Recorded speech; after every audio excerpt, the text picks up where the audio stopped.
¿Qué haríamos nosotros si nos dijeran que tenemos un tesoro en un lugar y ese tesoro contiene lo suficiente para realizar nuestros más grandes anhelos, sueños? ¿Qué haríamos nosotros? ¿Iríamos a buscar eso? Hoy en día hay mucha gente que está engañando a las personas por teléfono, diciéndoles que si llegan pronto a un lugar, eh, van a encontrar un premio que nunca se esperaban, pero es una estafa, es para robarles. Ahora, vamos a ver un tesoro que aparece acá en 2 Corintios 4:7. Dice, pero tenemos este tesoro en vaso de barro, para que la excelencia del poder sea de Dios y no de nosotros. El vaso de barro, ¿quién es?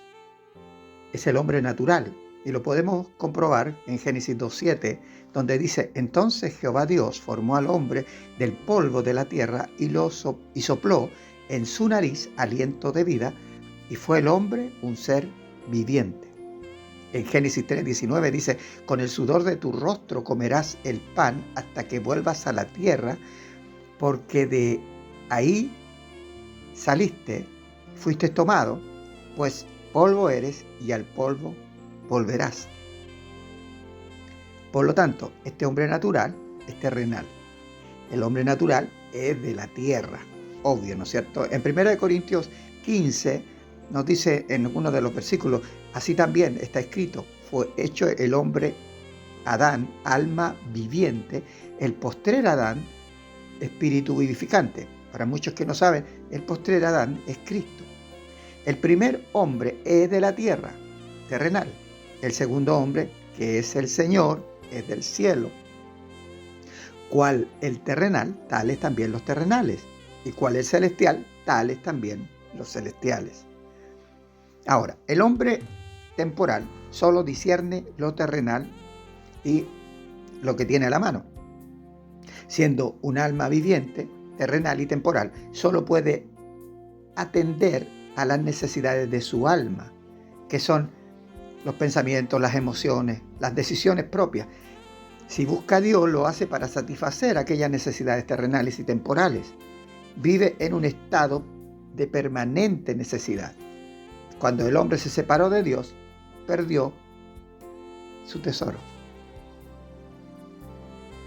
Es un vaso vacío, con un apetito insaciable por consumir todo lo que a su parecer le signifique sentido y propósito de vivir en esta tierra, pero sin pensar en la muerte. ¿Por qué este hombre natural no percibe realmente a Dios? 1 Corintios 2:14 dice, pero el hombre natural no percibe las cosas que son del Espíritu de Dios, porque para él son locuras y no las puede entender, porque se han de discernir espiritualmente. El hombre natural procede de Adán, y todos sabemos que desobedeció a Dios y se apartó por su propio camino, lejos de su Creador.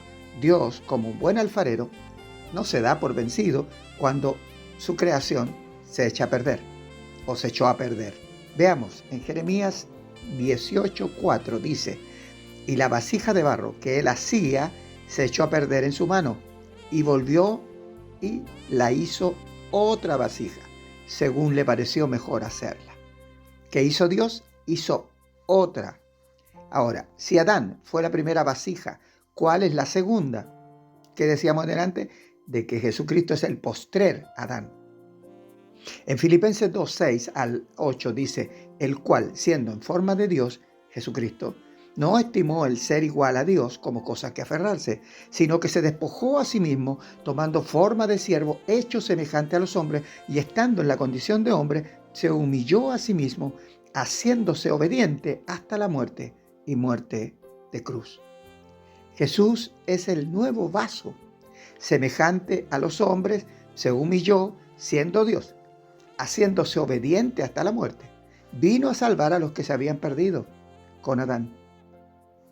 En 1 Corintios 15:45 dice, así también está escrito, fue hecho el primer Adán alma viviente, el postrer Adán espíritu vivificante. El alma viviente es aquella que hoy tenemos nosotros en el hombre natural, ese que vive en la tierra y que piensa en las cosas de la tierra y las cosas que le afectan directamente a él. El espíritu vivificante es el que necesita el ser humano para poder tener trascendencia. Esa es vida de Dios a él. ¿Qué hizo Cristo para trasladarnos del primer Adán, que representa la muerte, al postrer Adán, que es él, que es vida? En Mateo 3:10 dice: y ya también el hacha está puesta a la raíz de los árboles. Por tanto, todo árbol que no da buen fruto es cortado y echado en el fuego. Jesús vino a cortar de raíz todo árbol que no puede dar buen fruto. ¿Qué árbol malo puede dar buenos frutos? Ninguno. En Mateo 7, 17 y 18 dice: así, todo buen árbol da buenos frutos, pero el árbol malo da frutos malos. No puede el buen árbol dar malos frutos, ni el árbol malo dar buenos frutos.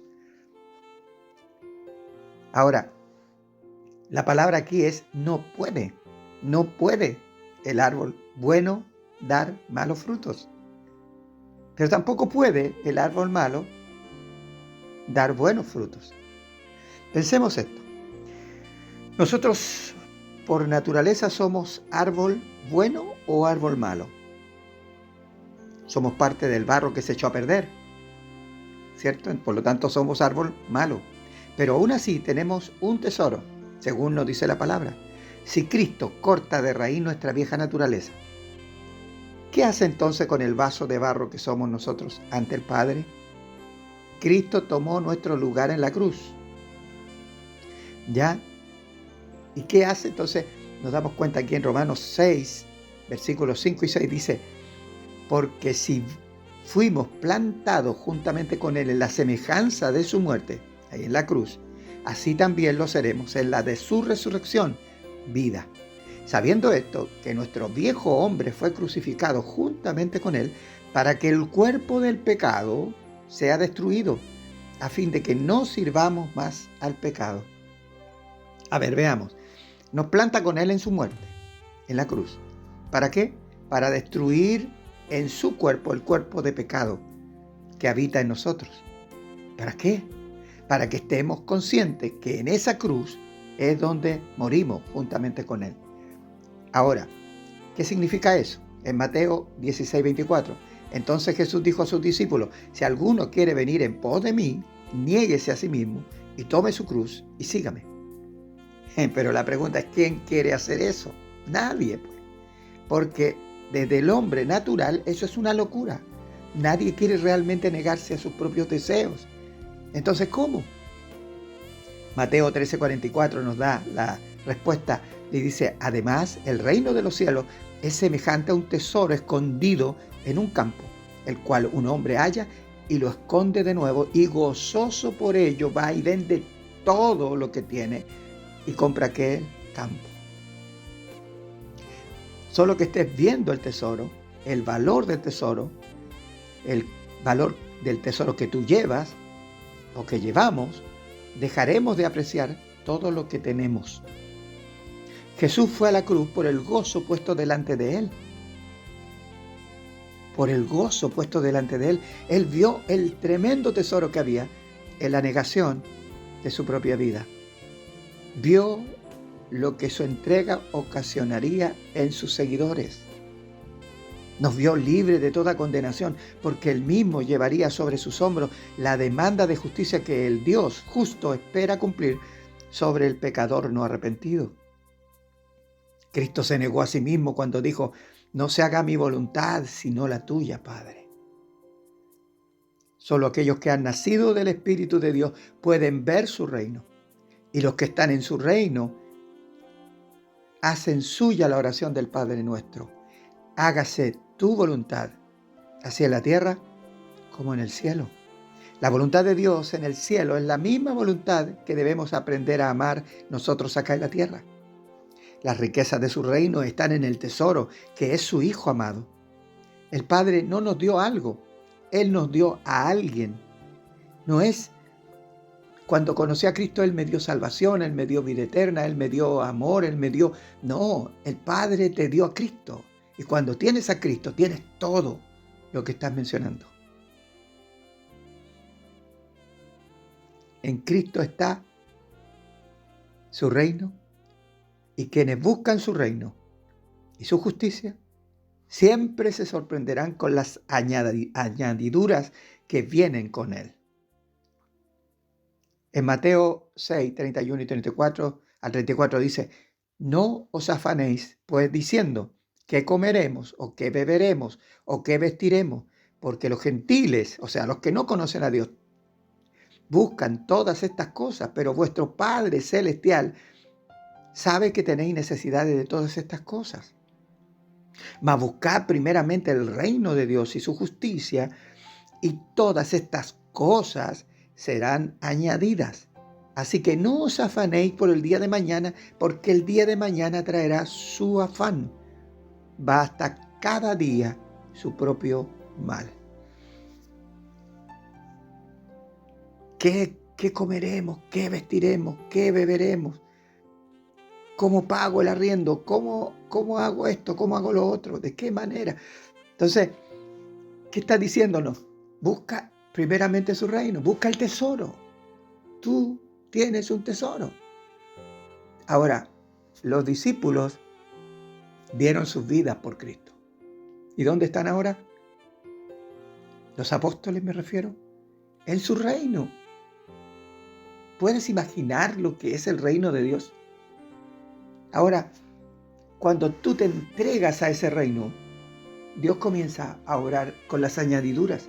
Son aquellas cosas que te parecen increíbles que te pasan. Y ahí está mostrándose el vaso, no ese vaso de barro que tenía que ser quebrado, que tenía que ser cambiado, reemplazado. Él no está reparando, Cristo no vino a reparar el vaso de barro, Él lo rompió. El Padre dice que rompió la vasija que se echó a perder y que hizo una nueva. Lo nuevo no eres tú, es Cristo en ti. Él es el que se muestra. A Él es el que tiene que ver el mundo. Y cuando el mundo lo ve, estamos haciendo el Evangelio. Estamos predicando el Evangelio. Porque el Evangelio no es simplemente un discurso ni un sermón. El Evangelio es Cristo. Y cuando Cristo es visto, la gente cree en Él. Un abrazo.